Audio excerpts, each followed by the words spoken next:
my opinion, the yeas have it.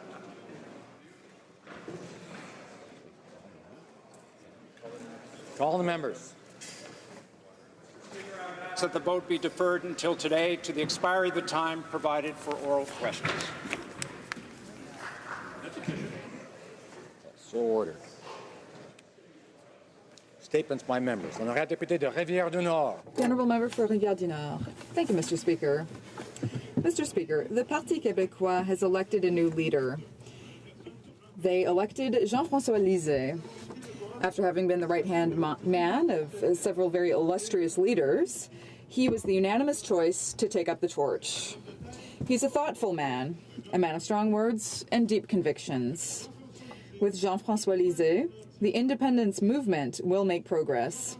With Jean-François Lisée, but also with Martine Ouellette, Alexandre Cloutier, Paul Saint-Pierre Plamondon, and Véronique Yvon, and with all of those who are working hard on the ground to make the independence movement one of the strongest movements in Quebec. With Jean-François Lisée and with the Bloc Québécois by his side, we will form a strong force that Quebec needs. We will be following the same path, the right path, the path of victory. Northumberland, Peterborough South. We all do it. Thank you, Mr. Speaker. I rise today to acknowledge the life and work of celebrated Canadian author Farley Mowat. Mr. Mowat, a literary icon and a longtime resident of my riding in Port Hope, Ontario, was recently honoured in the community with an unveiling of a bronze bust to recognize his undeniable contributions to Canadian culture. Mr. Mowat, as the author of such legendary Canadian books as Never Cry Wolf and Lost in the Barrens, sold over 17 million books worldwide in his lifetime, clearly encapsulated man's humility in the face of nature's raw and unbridled power. I'd like to congratulate the family of Mr. Mowat, his wife Claire, son Sandy, grandson Justin, and brother John on this special recognition. Thank you, Mr. Speaker. The honourable member for Sherwood Park, Fort Saskatchewan. Mr. Speaker, the government's euthanasia legislation was supposed to restrict the practice to a narrow set of cases, not simply to legalize death on demand. But a physician's recent harrowing accounts of abuses of the euthanasia bill, just published in the Huffington Post, shows very clearly that the safeguards in the law are not working.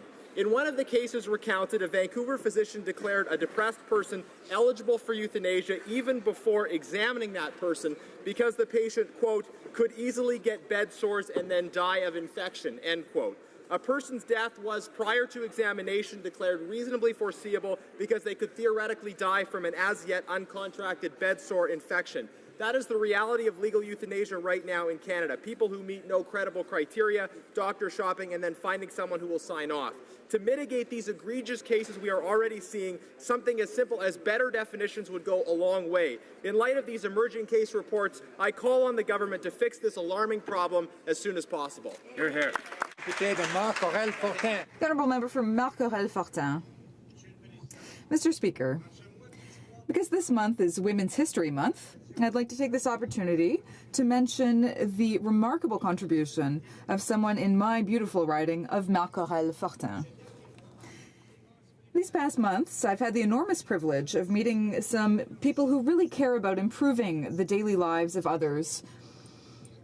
Today, I rise to recognize the contribution of Ms. Kathleen Gagnon, who, until very recently, was the Director General of Moisson Laval.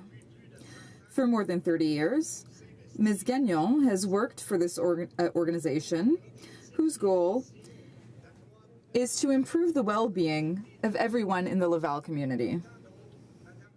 Like so many others, Ms. Gagnon has spent decades helping those in need. To her, and to everyone for whom helping others and showing compassion is a way of life, I'd like to say thank you and bravo. For Nanaimo, Ladysmith. I'm honored to be in this House to celebrate the groundbreaking Persons Case for Women's Equality. On this day in 1929, 5 courageous women forced a ruling that women were in fact persons in Canada. Who knew?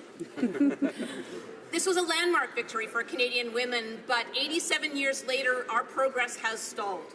We rank 60th in the world on gender parity in Parliament, and at only 26% in this House, we have not met the United Nations threshold of female legislators required to ensure that women's issues are our forefront in our policymaking. Tomorrow, I urge my fellow parliamentarians to vote in favour of the Gender Equity Act. Yes. We need concrete action, much more than good intentions. Let's continue the work of the famous five and a history full of trailblazing Canadian women. Let's ensure our Parliament reflects the diversity of our Canada. The Honourable Member for Ville-Marie, Le Sud-Ouest, Île-des-Sœurs. Mr. Speaker, today we are commemorating the Persons ruling, and we are recognizing the innumerable women who helped change the course of our history and democracy. 87 years ago today, the highest court in our land recognized that women had the legal status of person under constitutional law. This was thanks to the efforts of 5 brave women, but that was only the beginning of the struggle. Women to graduate law from McGill, legally prohibited from becoming member of the bar until 1941. Her 1936 civil code commanded her to obey her husband, something she rarely did, and as a married woman prevented her from entering into contracts alongside minors and the insane. These provisions weren't fully revoked, in fact, till the mid-1960s. Mr. Speaker, we've come a long way, but it's thanks to the struggles of my grandmother, who I still miss every day, that I'm able to stand here and personally appreciate the work that's been done and remains to be accomplished. The Honourable Member for Saskatoon Grasswood. Thank you, Mr. Speaker. Saskatoon's business community is mourning the loss of a pioneer, Shirley Ryan. The former executive director of the North Saskatoon Business Association passed away last Monday. Shirley held the post for 19 years upon her retirement in 2009. According to the current executive director, Keith Moen, Shirley Ryan's tenacity and leadership helped propel the NSBA. Shirley always told you exactly what was on her mind and in very plain terms. She was also one of the kindest, sweetest, sincerest ladies that you could ever meet. She had a heart of gold. She touched so many lives in our community and will be missed without question.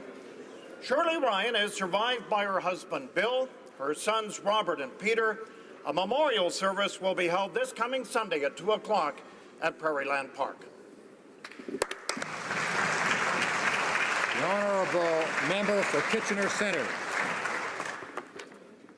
Mr. Speaker, I rise today to acknowledge the work and contribution of Canada's 40,000 pharmacists who are leading the charge in innovative healthcare practices from coast to coast to coast.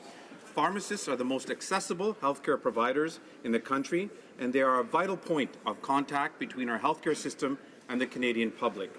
As members of this House know, local pharmacies are critical to the health of any community, and as small business owners are the backbone of the Canadian economy. Partout au pays, les pharmacies. All across the country, pharmacists provide basic medical services, including administering vaccinations, giving exams, and providing advice about drugs. Some can even prescribe medication for common ailments. Pharmacists play an important role in Canada's health system. Welcoming representatives of the Canadian Pharmacists Association to Ottawa today. Let us recognize them for the hard work they do in keeping all Canadians healthy. Thank you, Mr. Speaker. The Honourable Member for Richmond Hill. Mr. Speaker, I'm pleased to speak on the occasion of Persons Day, a day that recognizes the historic decision to include women in the definition of persons under the law, which was handed down on October 18, 1929. It is hard to believe today that the law was needed to be passed for us to legally recognize the remarkable contributions of women to our democracy and our society. When I think of the incredibly talented women in my riding and their achievement, I'm nothing short of inspired. In particular, Mr. Speaker, I would like to take this opportunity to commend Janine Parviz, Anne-Marie Dean, Marge Andre, Kathleen McConaughey, Sherry Bennett, Heather Skull, Fatima Sajan, Manas Shabasi, and Amy Tam for their hard work and dedication toward the betterment of our community in Richmond Hill. Their contribution have impacted my riding in key areas, including poverty reduction, environment action, and community building. Mr. Speaker, Because of her, Richmond Hill is better off. The honourable member for Oshawa.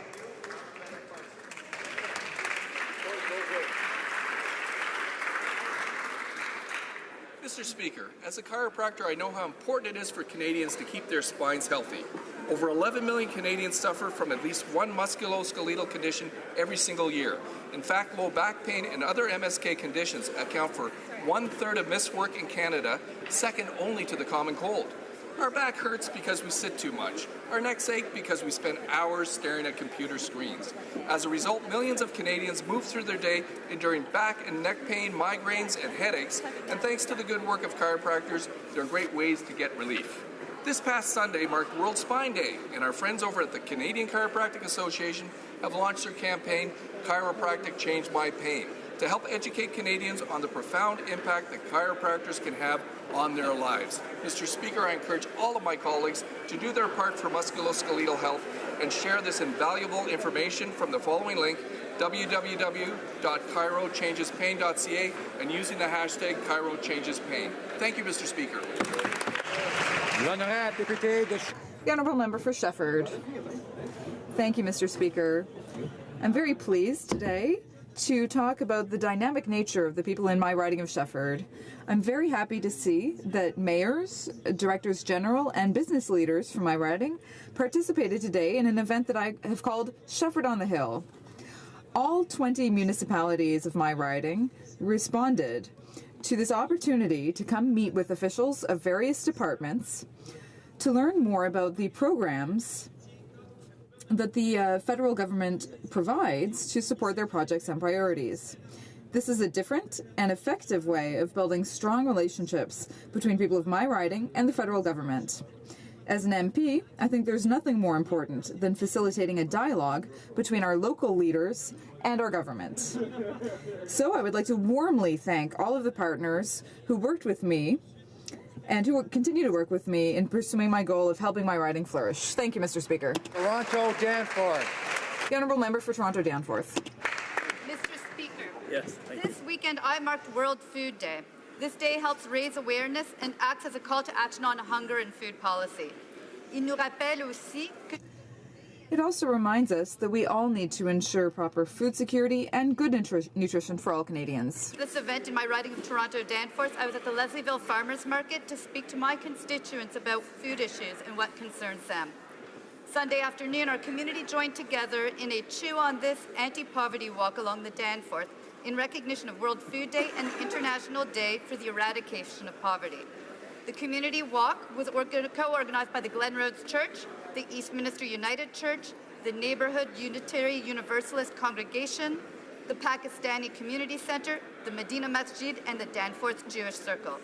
Je voudrais reconnaître I would like to recognize my community for raising awareness about food security, access to healthy food, and so on. Thank you. For Brandon Surratt. Speaker, over the past constituency week, all members had a chance to return to their ridings and hear directly from Canadians what they think of the Liberal carbon tax. It being the first week back after Thanksgiving, I feel it appropriate to quote King Louis XIV's Finance Minister Jean-Baptiste Colbert, who said, "The art of taxation consists in so plucking the goose as to obtain the largest possible amount of feathers with the smallest possible amount of hissing." Well, Mr. Speaker, I can report to this House that the taxpayers, the hardworking taxpayers back home, aren't just hissing, they're spitting mad. The Liberal carbon tax will raise the price on everything. And rural Canadians and farm families will particularly feel the brunt of this Liberal carbon tax as it unduly affects their way of life. So I urge the government to go back to the drawing board and to think long and hard if imposing this major tax grab, one that will cost farm families and families across Canada thousands of dollars and put our economy at risk, is the best way to reduce greenhouse gases. The honourable member for Sudbury. It's World Mental Health Day. This day marks a yearly opportunity to raise awareness and end the stigma that is still too often tied to mental health issues. It's also an opportunity to celebrate some incredible people doing great work to help Canadians. I'd like to take this opportunity to recognize the work of Patty McDonald. Patty has been the Director of Operations at the Sudbury Manitoulin Canadian Mental Health Association since 2002, and she's been working to deliver services and raise awareness about mental health in Sudbury for more than 25 years. Thanks to Patty, her teammates, and countless others throughout the country. who are doing their best to improve the lives of those who struggle to overcome mental health challenges. World Mental Health Day also marks an occasion to bring the discussion about mental health issues to this place, and for us all to reflect on what must be done to make mental health care a reality for people worldwide. Let's hope a national strategy on mental health can soon be developed. Thank you. Merci. The Honourable Member for Abitibi, Bay James, Nunavik, AU. Mr. Speaker, in its call to action number 43, the Truth and Reconciliation Commission called on the governments of Canada, the provinces and territories, and the municipalities to fully adopt and implement the UN Declaration on the Rights of Indigenous Peoples. Mr. Speaker, this summer I had the enormous privilege of traveling all across the country to talk to Canadians about Bill C-262, a legislative framework which I am proposing for reconciliation. I can say today, Mr. Speaker, that they are truly enthusiastic about it. Reconciliation concerns each one of us, and as Canada's 150th anniversary approaches, surely it's time for us not only to talk about reconciliation, but to take action. I'm pleased to quote an example, the example of the noble action taken by the city of Val d'Or. On September 6th, they adopted a resolution in support of Bill C-262. Like Val d'Or and many other communities across the country, let's take action together to promote reconciliation, because reconciliation cannot exist without justice for First Nations. Generation. Mr. Speaker, I rise today on behalf of the constituents of Calgary Confederation. Our community lost a friend, a neighbour, and our former representative with the loss of the Honourable Jim Prentice. Jim served as our Member of Parliament, our member of the Alberta Legislature, and our Premier, and he represented us with dedication and commitment. He was a statesman in all that he did, and our community is forever grateful. Jim always had time for his community and endeared himself to many. His loss is a great loss for our nation and our province, but especially for our community. He will be deeply missed, but never forgotten. Farewell, my friend.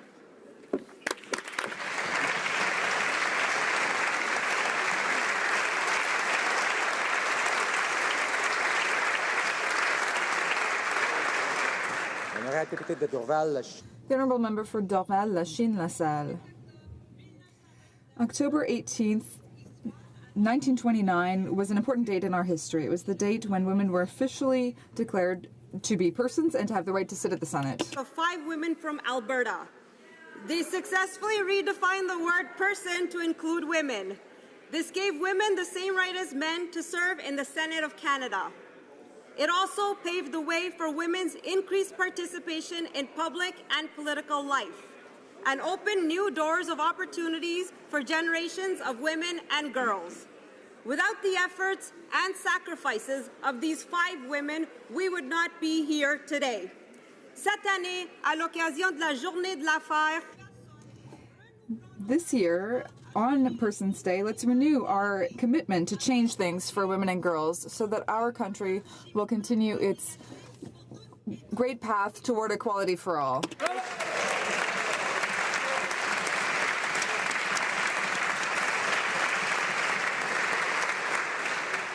Oral questions, questions orales. L'honorable chef de l'opposition. The Honourable Leader of the Opposition.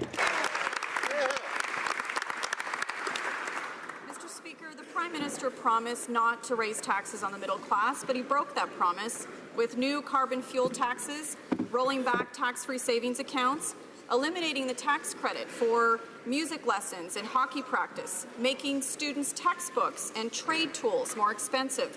He's raised taxes on the middle class and he's making it harder for families to save. And most recently, he's made it tougher for Canadians to buy their first home. When are Canadians finally going to get a break from this Prime Minister? Well, the Minister of Finance. Mr. Speaker, I'm happy to answer this question. One of the very first things we did as a new government was lower taxes on middle-class Canadians. 9 million Canadians this year have lower taxes than they had last year, and that is helping them and their families to have a better life. More importantly, we put in the Canada Child Benefit, which is helping 9 families out of 10 with children with on average $2,300 more without paying tax on that $2,300. A much better situation for middle-class Canadians and those struggling to get into the middle class with lower taxes today than they had before. The Leader of the Opposition. Well, Mr. Speaker, it's Small Business Week, and it's time the Prime Minister stood up for the almost 70% of Canadians who work in small businesses. Sadly, his priorities are elsewhere.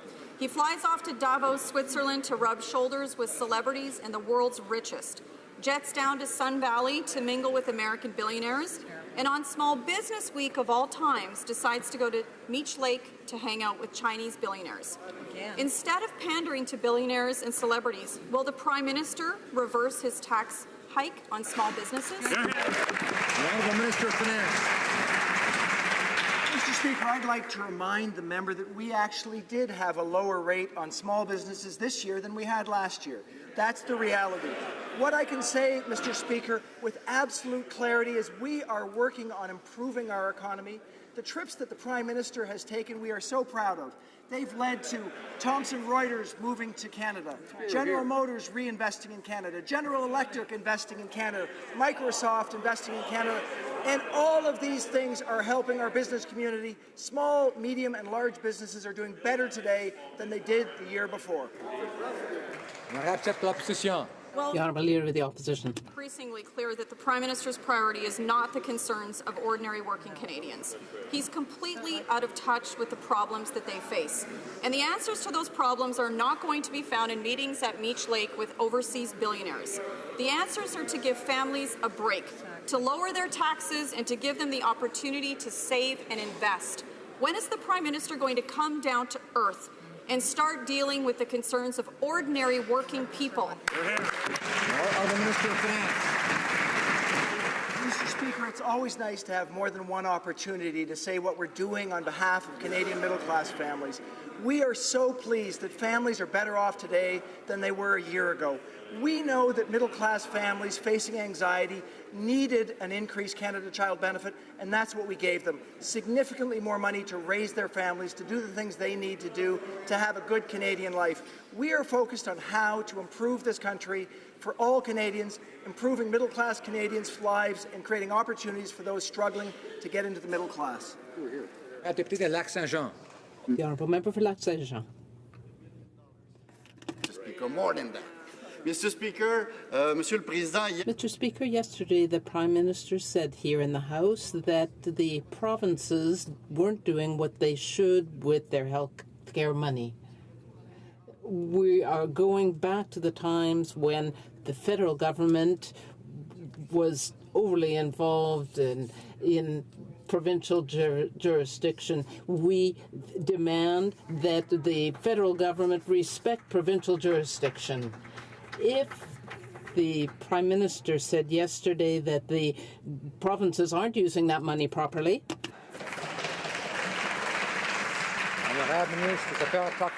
the Honourable Minister. Expect us to work together to improve the healthcare system, and that is exactly why the Minister of Health is meeting with her provincial and territorial counterparts today.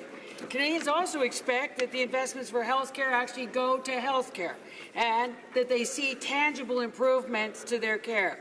We are providing leadership in supporting things like improving Canadians' access to increased home care through investments of $3 billion over the next 4 years, and we look forward to the results of today's very important meetings. The Honourable Member for Lac-Saint-Jean. Mr. Speaker, now people can see that this government has gone back to the ways of the former Liberal governments that we've had, that is, interfering in provincial jurisdiction, trying to tell different regions what to do with their economy, and so on. So which provinces are using the funding poorly in terms of health care? Which provinces is he talking about? The Honourable Minister of Indigenous Affairs. unlike one of the contestants for the leadership of the Conservative Party, our government actually believes in investing in health care, and we believe that things like $3 billion over 4 years for home care is a very important thing that will result in better care for Canadians and for all provinces and territories. That's why the Minister of Health is meeting with her provincial and territorial counterparts today and reiterating our commitment to stable and predictable health care funding. The Honourable Member for Outremont. The Prime Minister claims shortages in healthcare funding can be fixed by dictating to the provinces how they must spend their healthcare dollars. The numbers tell a different story. By adopting Harper's cuts to healthcare transfers, this government will see the federal share of healthcare spending drop to just 18% over the next 10 years, when the initial deal was 50-50. Does this government not understand the only real problem here are their cuts to healthcare? Minister of Indigenous and Northern Affairs. Mr. Speaker, there will be no cuts to health care. It's a bit rich coming from this party that actually promised it would invest in health, but in the last election promised to balance the budget, which would have related in deep cuts to all programs across the government. Our government is committed to investing in the health of Canadians, and by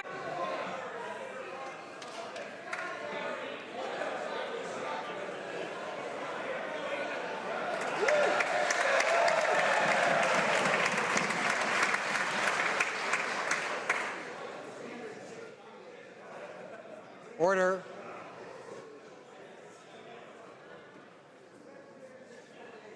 Order. I'm going to ask members to settle down and listen to the answers. Honourable Member for Outremont.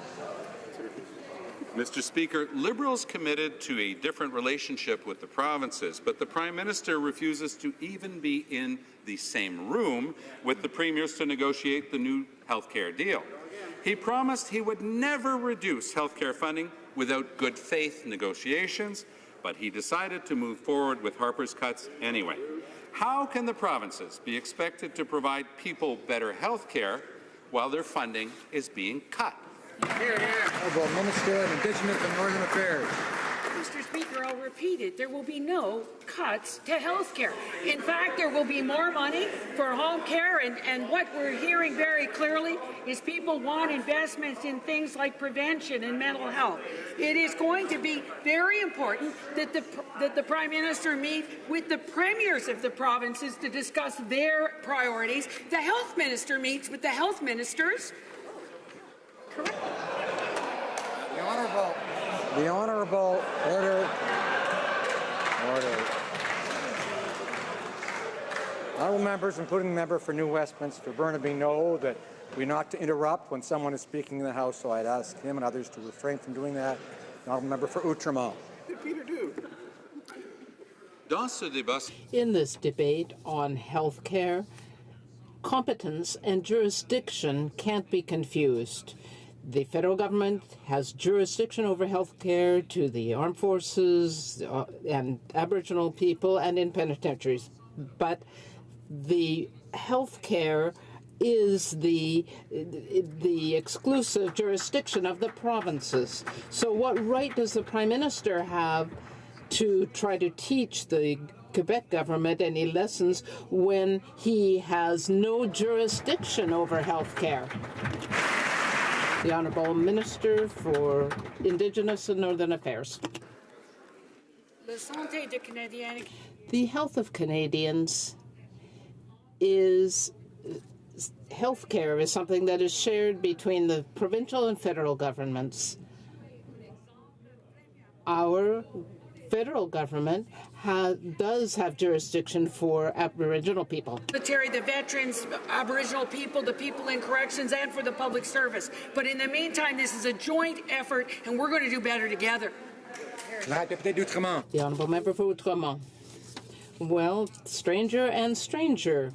Yesterday, the Prime Minister himself said that health care was a provincial jurisdiction, solely provincial, The Prime Minister refuses to sit down with his provincial counterparts. They've been asking for this meeting since June. Will the Prime Minister finally agree to meet with the premiers to discuss healthcare funding? Just a simple yes or no will suffice. Thank you. The Honourable Minister for Indigenous Affairs. Monsieur le Président. Mr. Speaker, it is very important for leaders, or the leader of the third party, to acknowledge that there is a difference between health and health care. Health is something that is important for all levels of government, and the Prime Minister will meet with the provincial leaders soon on this. Mr. Speaker, first, the Liberals cancelled the small business tax cut. Then they decided to cancel the hiring credit and raise CPP premiums, which will make it difficult for employers to hire new staff. To make matters worse, the Liberals' new tax on everything will make it harder for small business to survive. The Liberals are determined to make job creators pay for their reckless spending. How can the minister justify this treatment of our small business? The Minister of Finance. Mr. Speaker, I'm happy to take this question. I'd like to address one particular issue in that question. That is around the Canada Pension Plan. We were so proud to work together with 9 provinces to come up with a Canada Pension Plan enhancement. And what that's going to do for small businesses, we know, is allow them to put in place a very gradual increase in contributions from employees and from companies, a contribution that will go really from 2018 to 2025. So put in place a long implementation plan that will allow us to increase the amount of retirement security for Canadians, enabling small businesses to keep their employees comfortable for the long term. The Honourable Member for Richmond Centre. Mr. Speaker, our small business owners are our middle class, and they are being attacked by the Liberals' policies. With this week marking Small Business Week, can the minister assure small businesses that the Liberals will do the right thing and reinstate the small business tax cut? Yes. Well, Minister of Small Business and Tourism. Thank you, Mr. Speaker. Mr. Speaker, I am so proud to stand on this day to answer the member's question, especially because it is Small Business Week. Small Business Week was started 37 years ago under the leadership of the Business Development Bank, a bank exclusively committed to small business owners. This government has lower taxes on middle-class Canadians. Middle-class Canadians are our small business owners. They are our consumers. They are the people who support the backbone of the Canadian economy.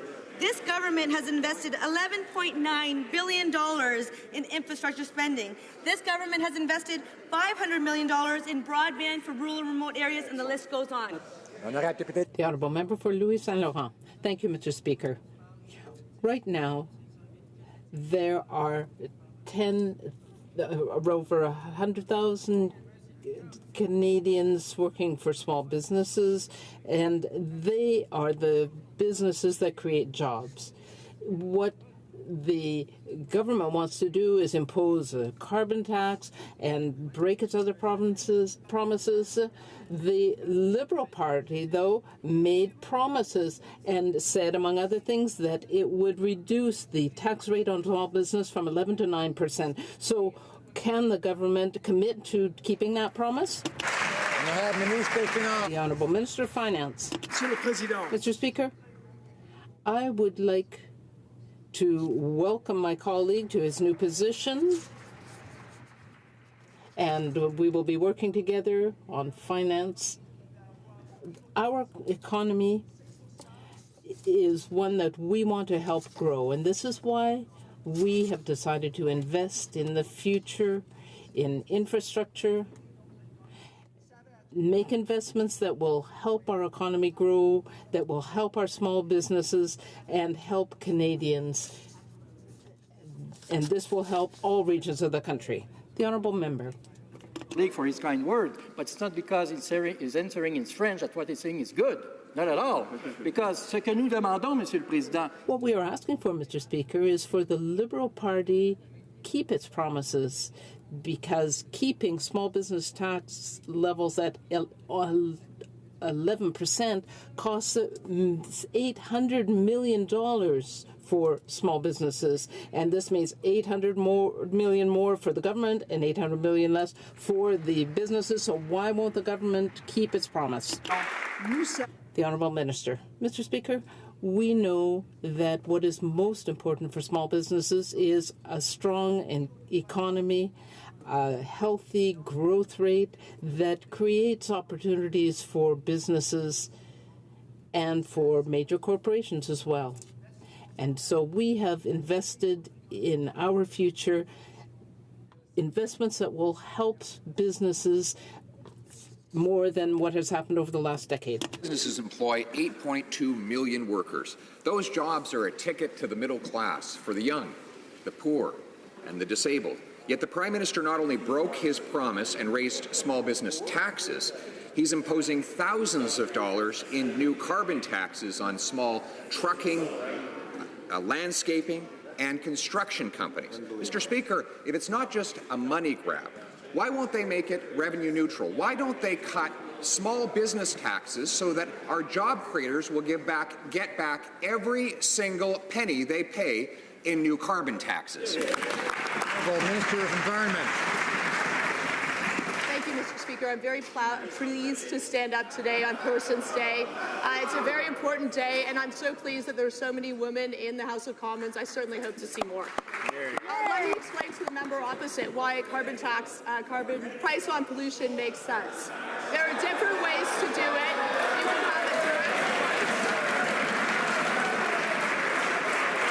You can have a direct price on pollution, like BC does, that is revenue neutral, where you give the money back to the provinces or territories, or you can have a cap-and-trade system like Ontario has.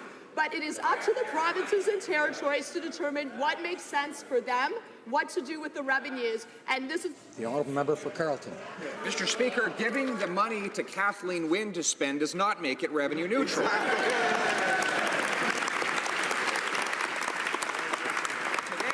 at the Human Resources Committee, a Stats Canada official admitted that any policy that raises food and fuel prices pushes more people below the poverty line. Makes sense. Poor households spend a third more of their income on those items than do rich households. Yet, ESDC officials admitted at the same committee meeting that the Prime Minister has not even directed his government to conduct a study on the impacts on the poor of this new tax. How could the Prime Minister impose such a regressive and large new tax without... The Honourable Minister of Environment and Climate Change.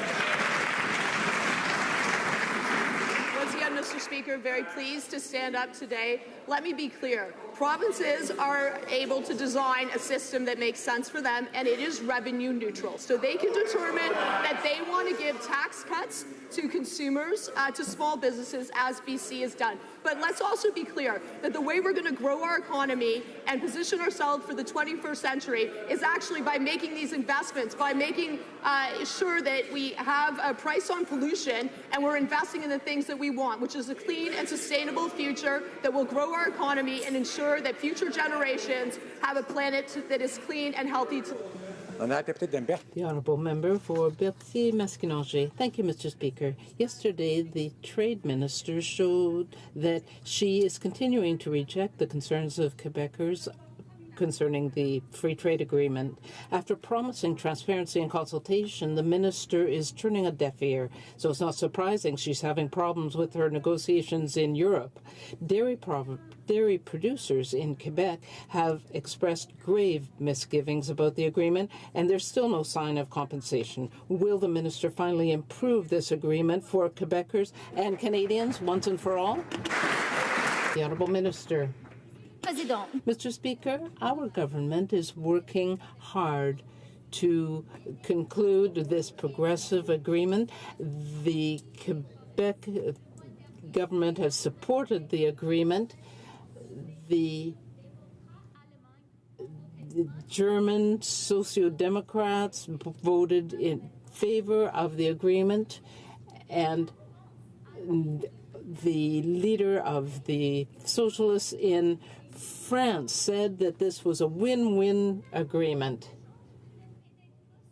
Is there any free trade agreement that the NDP can support? A country I heard missing from the minister's comment was Canada.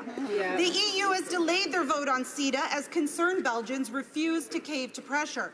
Worries about the impact of rules that allow companies to sue local governments shouldn't be dismissed. But the minister continues to downplay their concerns and chastise Europe when she should be working on a solution that will benefit all. Instead of trying to bully Europeans, will the minister admit that Canadians share these concerns and put the work into fixing this deal?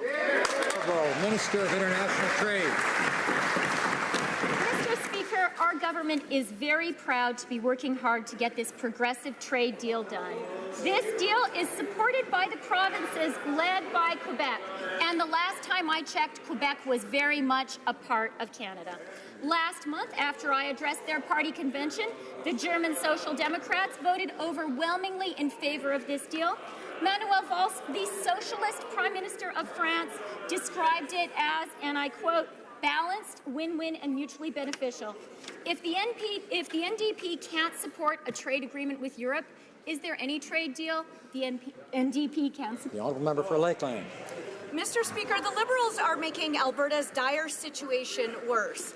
Medicine Hat's food bank use is up by over 300% this year over last.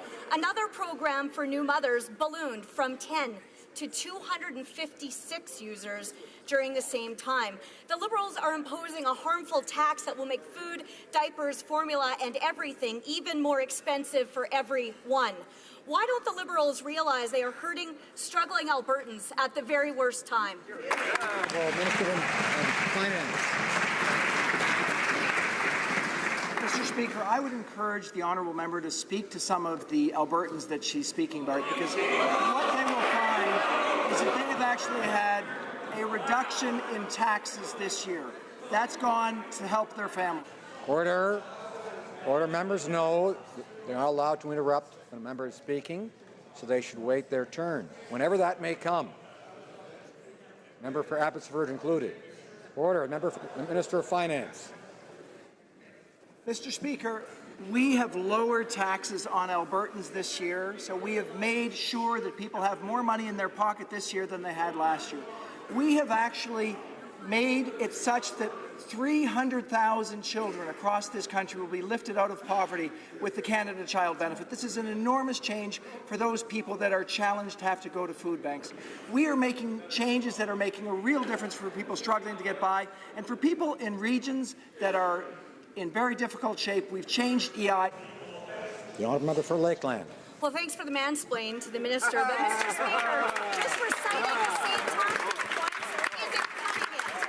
In what's booming Lloydminster, people can't afford to keep their homes, and they can't afford to buy new ones. Businesses are closed, projects are frozen, people have lost their jobs. There's 2 million square feet of vacant industrial space, up from nearly zero in just the last few years. But a strong Alberta means a strong Canada. So why don't the Liberals stop making things so much worse for hardworking Alberta families? Honourable Minister of Economic Development. Mr. Speaker, our government understands the importance of Alberta to the Canadian economy. That is why, under the leadership of the Finance Minister, we provided a $250 million stabilization fund, assistance for EI, investments in infrastructure which were historic, leadership on Fort McMurray, investing $225 million for our post-secondary education institutes, investing $500 million through Business Development Canada for better access and support for small businesses, Mr. Speaker. And none of this would be possible without the outstanding work of the four MPs from Alberta. Thank you very much, Mr. Speaker. Member for Edmonton Riverbend.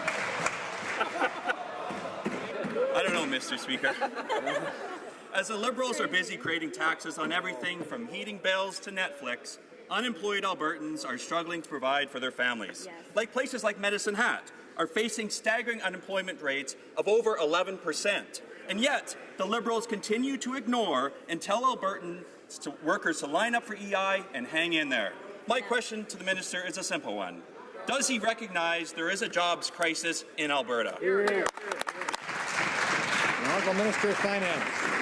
Mr. Speaker, we recognize there is a very real challenge in Alberta. There's a very real challenge with changing resources prices that are impacting Albertans in a very difficult way. That's why we know we need to make investments that are going to make a real difference for people in Alberta and across the country. We've improved the financial situation of middle-class families and those struggling to get into it, and now we're making investments that are going to improve our long-term health of our economy. We will continue to do this so people in Alberta and across the country find themselves with a brighter future tomorrow than they had yesterday. Member for Edmonton Riverbend. Mr. Speaker, I'd remind the Minister that you need a job to pay taxes. The fact is that Alberta is Canada's economic engine, and our engine is stalled. Families in Fort McMurray are struggling to rebuild their lives. Small businesses in my city of Edmonton are shutting down. And parents in Medicine Hat are having to choose between paying their heating bill or putting their kids in hockey. Does the Minister think it's fair that Albertans are facing these tough decisions, yet they continue to spend recklessly, add more taxes on an already struggling Alberta? Honourable Minister of Infrastructure and Community. Mr. Speaker, we all know that families in Alberta are struggling, and we're working really hard to improve the situation. Since taking over this portfolio, I have approved more than 70 projects, infrastructure projects for Alberta, with a combined investment of more than $3 billion, much more than the previous government was able to do in the last 5 years, Mr. Speaker. So we're working really hard understanding the conditions in Alberta, and we're working very closely with the province and the municipality to build the necessary infrastructure. Honorable de Laurier-Sainte-Marie. The Honourable Member for Laurier-Sainte-Marie. Mr. Speaker, on October 8th, a bombing led by a Saudi-led coalition in Yemen hit a funeral and caused hundreds of civilian casualties. I have two questions for the government. Will Canada support the UN's demands for an international investigation as what appears to be war crimes in Yemen? And secondly, can the government ensure that no arms manufactured in Canada were used by that coalition in Yemen? The Honourable Minister. Mr. Speaker, we have spoken against this intervention by Saudi in Yemen. We have made a very clear statement, and we condemn what occurred. We are calling for an investigation. We are monitoring the situation very closely to ensure that arms sold by Canadian companies are used pursuant to human rights and to Canada's interests. Mr. Speaker, the Liberals say they're doing nothing to facilitate the sale of armoured vehicles to Saudi Arabia. But not only did the Minister of Foreign Affairs sign the export permits himself, now we learn the Department of National Defence will be performing quality checks on the armoured vehicles before export. So it's clear the government isn't just supporting this arms deal, they're also giving the Saudis training and a quality guarantee.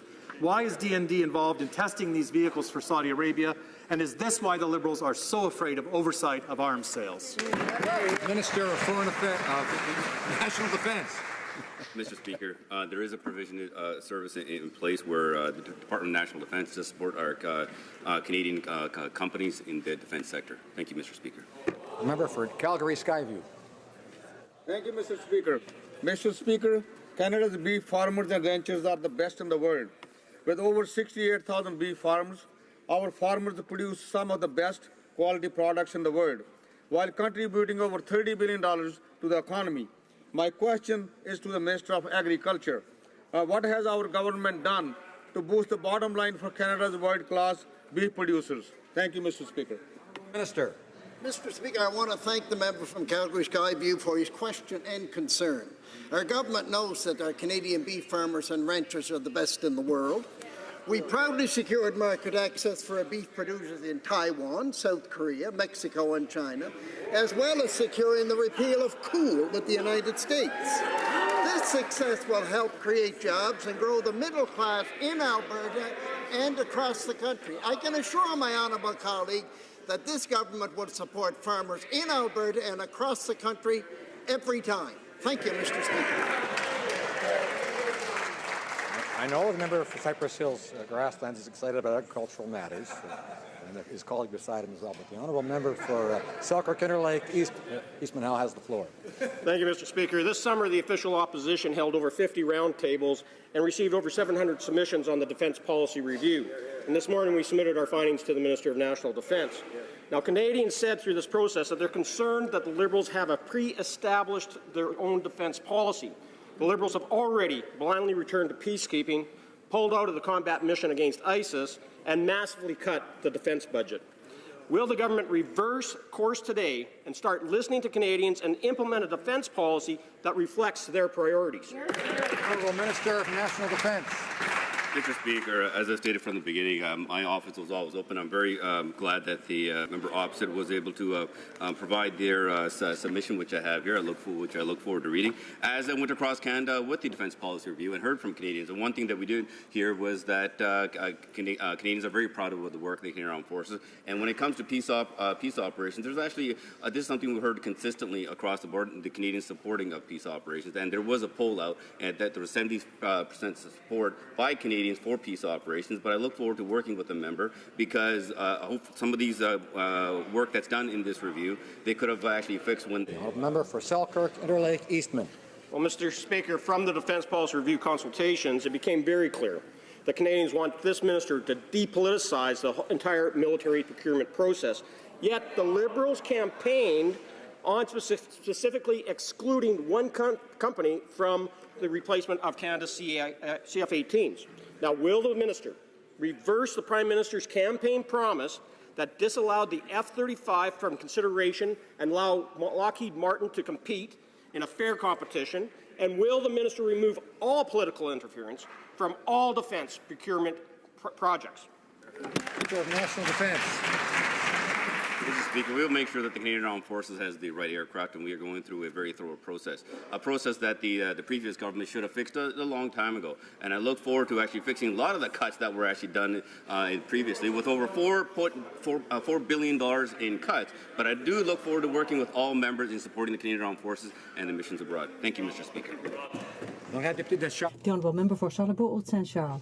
Mr. Speaker, as my colleague just said, we held more than 50 roundtables and received more than 700 online submissions. We consulted Canadians, and we heard the same thing all over the place. Canadian forces must be used to protect Canada and our interests. Canada must maintain combat forces.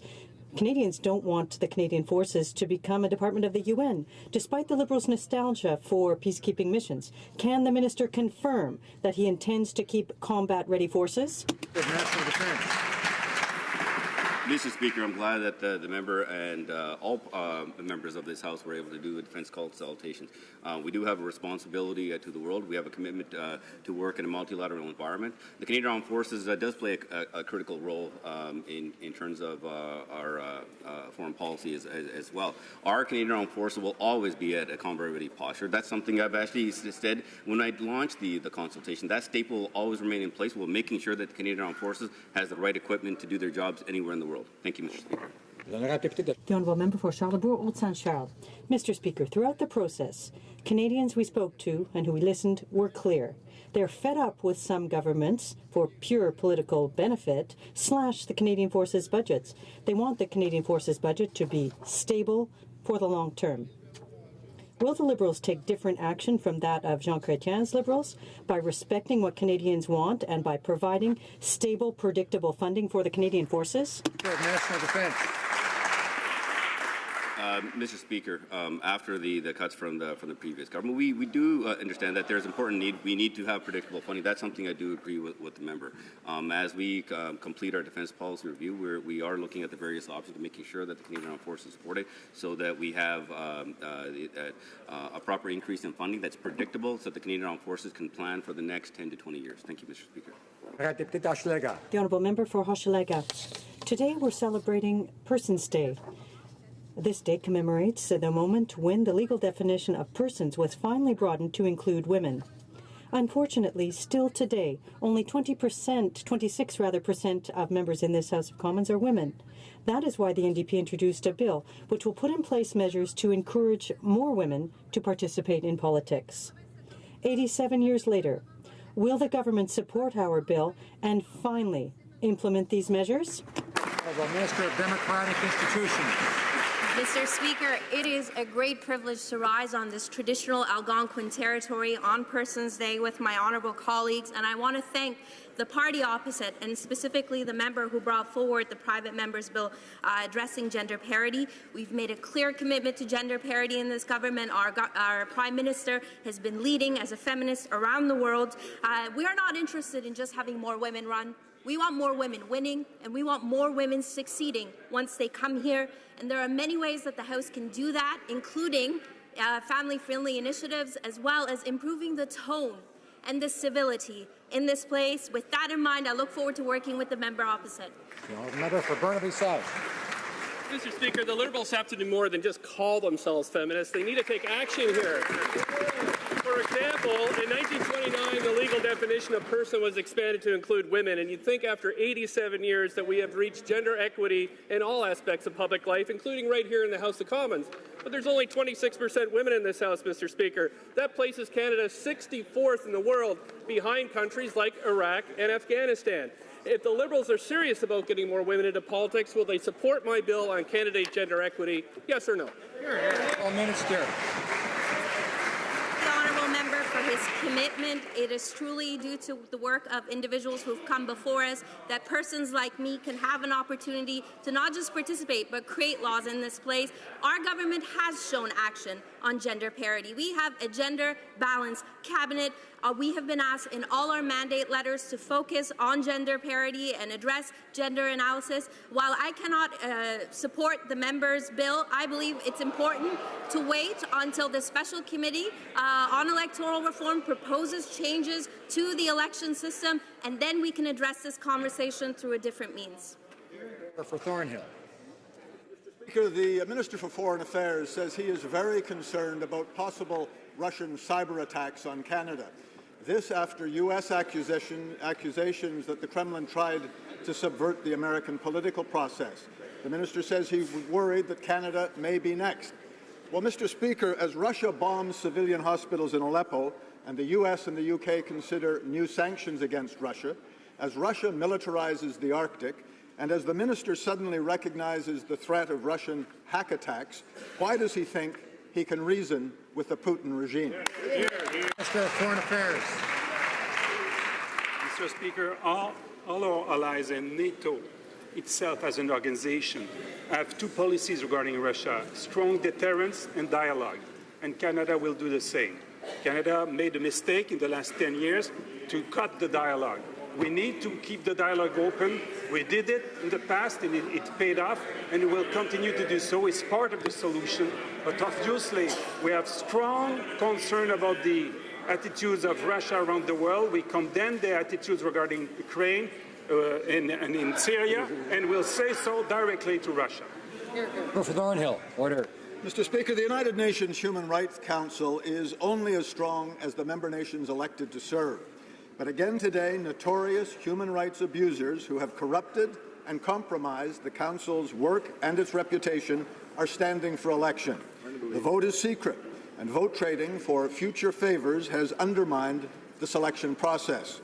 Will the Liberals demonstrate the leadership needed to rescue this rogue UN body and share Canada's voting intentions with Canadians and with the world? Hear, hear. Minister of Foreign Affairs. Speaker, our government seeks to maximize the number of Human Rights Council members' countries with strong human rights records at home and abroad. We want to increase the strength and the quality of the Human Rights Council, an institution that will benefit from the reforms that we will push for. Honourable Member for Calgary-Shepherd. Mr. Speaker, some of the worst human rights violators are campaigning for a seat on the UN Human Rights Council. And to date, the government refuses to tell us how they're going to be voting on October 28th. Several human rights advocacy groups have indicated that some of the countries should not be eligible because of their serious human rights abuses. Will the Liberal government confirm that it will not vote for Russia, Cuba, Saudi Arabia, and China for a seat on the UN Human Rights Council? The Honourable Minister. Inaudible. Be better, more effective in fighting abuse against human rights, which are universal rights. Canada will be there to improve the performance of the Council. For Halifax. Mr. Speaker, many communities in Nova Scotia are reeling from the devastating storm that hit Atlantic Canada last week. While some areas were impacted some and some more and some areas impacted less, all communities are dealing together with the fallout both short and long term. Many homes and businesses and infrastructure sustained major damage beyond any repair. The damage has been estimated in excess of $10 million. Can the Minister update the House on the measures the government will take to help Nova Scotians? The Honourable Minister of Public Safety. Mr. Speaker, last weekend I met with many Cape Bretoners, along with both members of Parliament from the island, 4 MLAs, the Premier and ministers, to see firsthand the aftermath of Hurricane Matthew. Many in Nova Scotia and in Newfoundland and Labrador have been hit very hard, but they are resilient people. Neighbours are helping neighbours, and they're ready to rebuild. The Government of Canada has received and replied to requests for disaster financial assistance from both provinces. Our officials are now working on identifying all of the eligible costs, and once that is complete, we will ensure that both provinces receive all of their funding just as quickly as possible. The Honourable Member for Carlton Trail, Eagle Creek. Thank you, Mr. Speaker. Inexplicably, Canadian catering companies are being denied access to the Vancouver International Airport. Only 2 foreign caterers have been granted operating licenses. It just doesn't make sense that a Canadian airport is not allowing Canadian businesses to operate within its space. The Competition Bureau agrees, but the airport refuses to budge. Will the Minister of Transport back the Bureau and support the Canadian companies that are being shut out of Vancouver Airport? Mr. Speaker, I thank the member for her question, and I will look into the matter.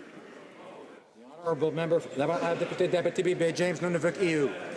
Mr. Speaker, Inuit and our Innu supporters in Labrador are raising serious concerns about the impacts of flooding at Muskrat Falls. The failure to clear vegetation threatens to poison their waters, and the situation is escalating. Yesterday, 9 people were arrested, including elders, and 2 are on a hunger strike. The Liberals said they would renew respect to relations with Indigenous peoples. Well, Mr. Speaker, they need to walk the talk. What is the government doing to address the situation at Muskrat Falls? Honourable Minister of Environment. Thank you, Mr. Speaker, and I'd like to thank the member opposite for his question. I understand that the government of Newfoundland and Labrador is working with the proponent, Indigenous peoples, and stakeholders with respect to this project. We expect the province to assume its responsibilities to ensure the health and safety of communities. Deputy de Brome-Missisquoi. The Honourable Member for Brome-Missisquoi. Mr. Speaker, the people of my riding of Brome-Missisquoi are concerned with rail transportation, namely between Montreal and Sherbrooke. Can the Minister of Transport inform us of the developments in his mandate to improve rail safety? The Honourable Minister. Thank you, and I'd like to thank the member for Brome-Missisquoi for this important question. As he knows, for me, rail safety is a priority, my main priority, and that's why last week I announced $55 million over 3 years for rail safety to improve it on level crossings, as well as an awareness program for rail safety, because 46 people died last year on our railways. For us, for this government, rail safety is the #1 priority. Thank you. Confederation. Mr. Speaker, the fentanyl crisis is getting worse and the Liberals are ignoring the obvious. China is the primary source of illicit fentanyl in Canada. The Liberals would rather deal with deadly street drugs after they're in the hands of Canadians instead of targeting the source. This morning, we attempted to have the Chinese ambassador appear before committee to explain what his government is doing to help Canada tackle this deadly drug epidemic. Mr. Speaker, why is pleasing the Chinese government more important to the Liberals than saving the lives of Canadians? Why? Parliamentary Secretary to the Minister of Health. Thank you, Mr. Speaker. Mr. Speaker, our government is deeply concerned about the growing number of overdoses and deaths caused by opioids. We launched a 5-point action plan to address opioid misuse, and in November, Minister of Health will be hosting a summit on opioids to bring together experts, patient groups, governments, and regulators to discuss the current crisis and identify actions Moving forward, we will continue to work with our partners to implement the action plan and to combat this problematic misuse of substance abuse all across Canada. The Honourable Member for Rivière-du-Nord. Mr. Speaker, how many times will we have to repeat this?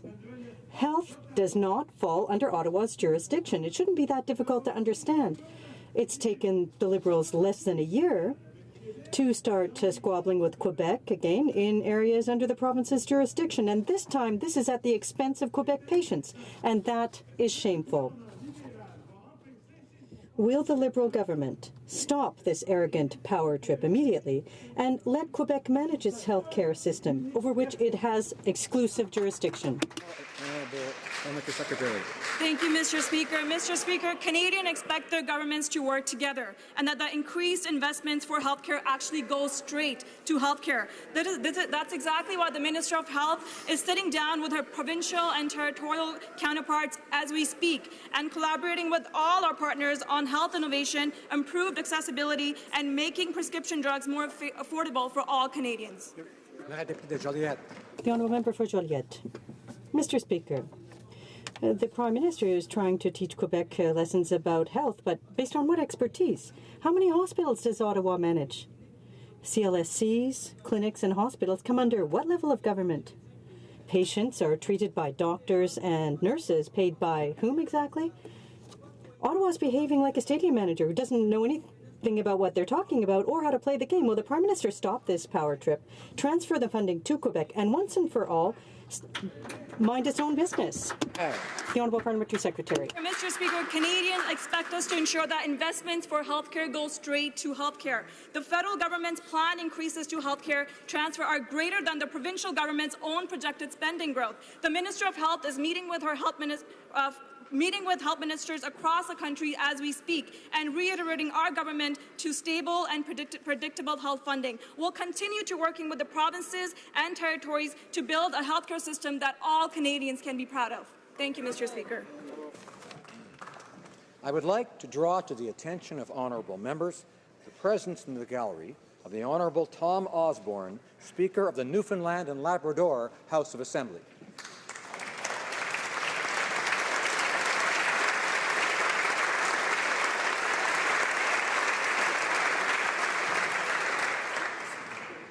Comme il est 15h07.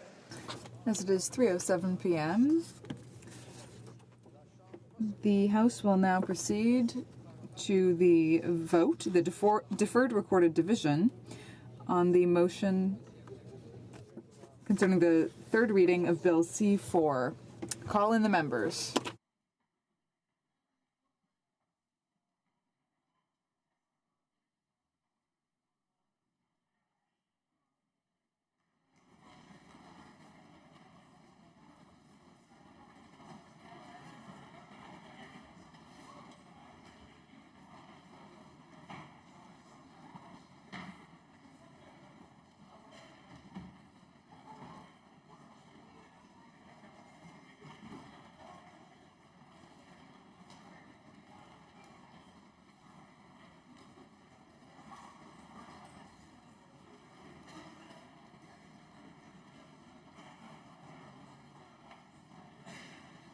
La question est la suivante.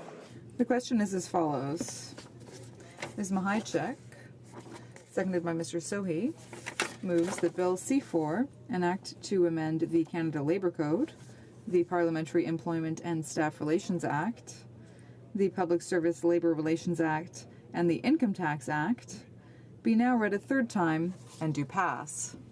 Gould, appuyé par Mr. Deltel. Mr. Gould, seconded by Mr. Deltel, moved the following amendment. That the motion be amended by deleting all the words after the word that and substituting the following. Bill C-4, an act to amend... Stand? La mise au voix porte sur l'amendement. Que tous ceux qui appuient la motion. The question is on the amendment. All those in favor of the amendment will please rise. Ms. Ambrose. Ms. Ambrose. Mr. Nicholson. Mr. Nicholson. Ms. Finley. Ms. Finley. Mr. Ritz. Mr. Ritz.